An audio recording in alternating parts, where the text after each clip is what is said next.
and they ain't bury my son in peace. Y'all want to put the man in the wig. I ain't letting no preacher stand up. Ain't no ordained or knowing that preacher gonna do that. Stand up with no man and preach in the wig. All right, y'all. We get into a very controversial video again, y'all. It's like we seeing a whole lot of stuff. This video is about the girl Lala person who passed away by getting killed by their significant other.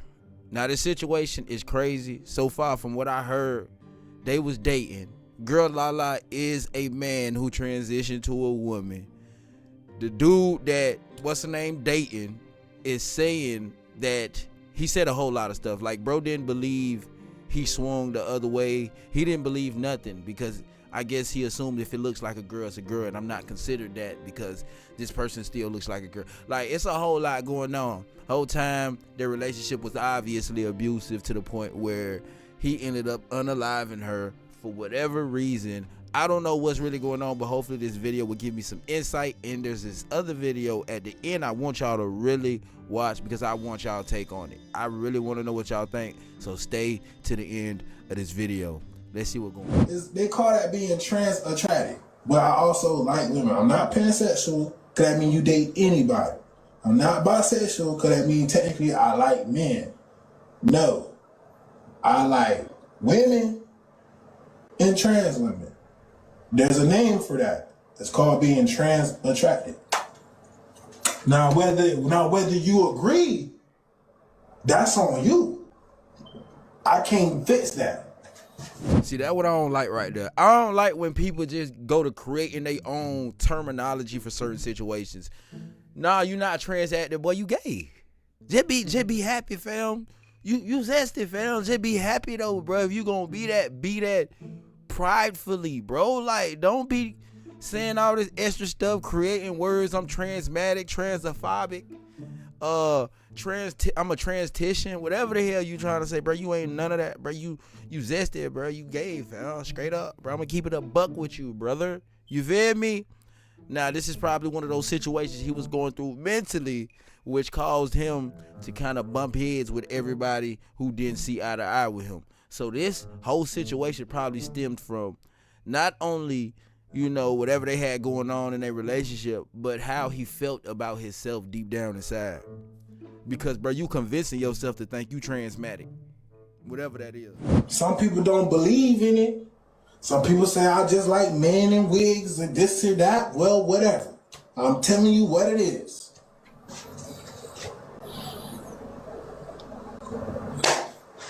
Thank you. Thank you. Cause at the end of the day, twin. Listen.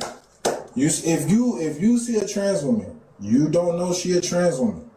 You be like, I'm finna run down. This is my second son. I done lost, you know what I'm saying? This is my second son I done lost. I'm asking them to let me out before I just let me out. I just lost my second son. Just let me out the hospital. Out of jail, she broke up with him. She heard what he was saying while on TikTok while she was in jail, and she wanted a better life and a new life. He couldn't accept it. A trans that made him come out gay, try to break up with him. He's like, hold on, you're breaking up with me, and it's hard for me to go back straight because I went public with you. Girl Lala was out for 2 weeks, and he used to drive at the family friend house. So at this time, Girl Lala was at a family friend house when she got out of jail. He used to drive up and down, stalk Girl Lala, be at the house when she got out of jail. Girl Lala didn't want nobody to know she was out of jail. This is what a family friend told me, and I read police paperwork. Oh yeah, bro was going all the way through it. Stalking a man is crazy work. Crazy work. Yeah, bro had a lot going on, fam. Know it, but I read it 3 months ago, probably like 4 months ago. He shot Girl Lala already, and she got grazed from the bullet. She didn't want nobody to know. Nobody didn't know about that situation. There's a police report of that. He already shot her before, but got grazed. The day of the crime scene, it was about approximately 6 p.m. Dispatch was called from him, the shooter, her boyfriend. He called the police. He didn't leave the scene. He stayed on the scene. He didn't call self-defense, any of that. I was told from a friend that was at the house Girl Lala was with at the time that she was living with where she was staying at. He picked Girl Lala up around 3 to 5 o'clock. They came back probably 2 hours later. When they came back, they were sitting in the car together in front of the friend family house. When they sat outside in front of the friend family house, I seen it with my own eyes. There is a footage. It shouldn't come out. If people do have it, do not show it. In the footage, what I seen was they're sitting in the car. The footage clear as day. Girl Lala was in the passenger seat. He was in the driver's seat. He stand outside the driver's seat, took the gun, shot him. It's on camera. He walked around the driver's seat, grabbed Girl Lala by her hair, and like pulled her hair. He went around the car. Girl Lala opened the door, fell out the door. He ended up catching her before she fell out the door and grabbed her by the hair. When he grabbed her by the hair, he seen her, and from my angle, it looked like another shot was fired. He ran to the door, to the family door, knocked on the door. They didn't open it, and I figured the family opened it because they probably thought he would have shot them too. When he come back from the door, he ended up calling the police. When he called the police, Lala's on like halfway out the car, tilting, fighting for her life. There was no remorse at all. He stayed on the scene. They arrested him on the scene in a police paperwork. Girl Lala stayed with me. That's my little brother. Okay. But what you said is very accurate, and it is true. Hello? Hi, Wulele. So I just want to make this clear. I was the one that was there when the whole situation happened. I have the video. So whoever has the video, please be respectful for his family, my family, because Girl Lala stayed with me. That's my little brother. So please be respectful for his family. Please do not go spreading the video around. Nobody should have the video but I and the police. Simple as that. But what you said is very accurate, and it is true. If you're in a domestic situation, please walk away. It's not worth your life. Period. Point blank. Yes, That's all I had to say. and you don't have to worry about me showing nothing with no video. I appreciate it, but nobody else should know anything. I was the one that was there. Yeah.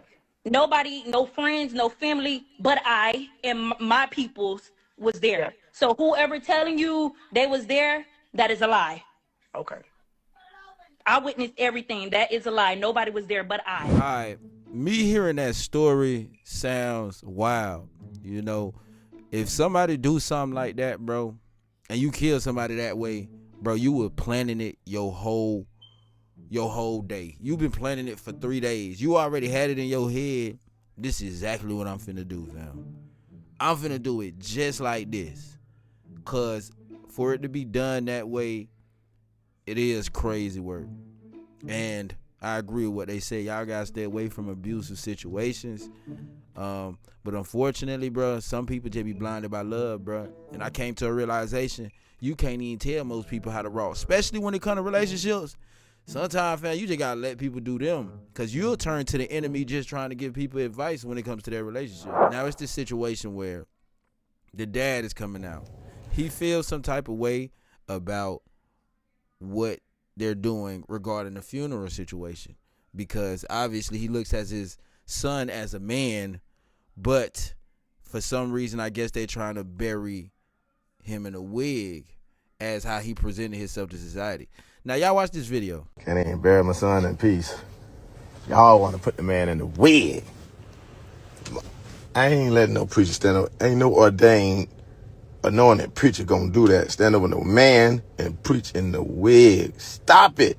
Y'all doing this for the show. Y'all ain't worried about my son's soul. Please, I ask y'all to have Friday. I'm gonna get a word, Girl Lala. Whatever y'all want, Girl Lala. I don't know him as that. I ain't taking that from his followers, from his crowd, none of that. Y'all can have that. Put him in the wig.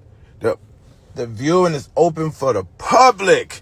Come see him. I ain't taking the opportunity from y'all. I don't want none of his followers, likes, none of that.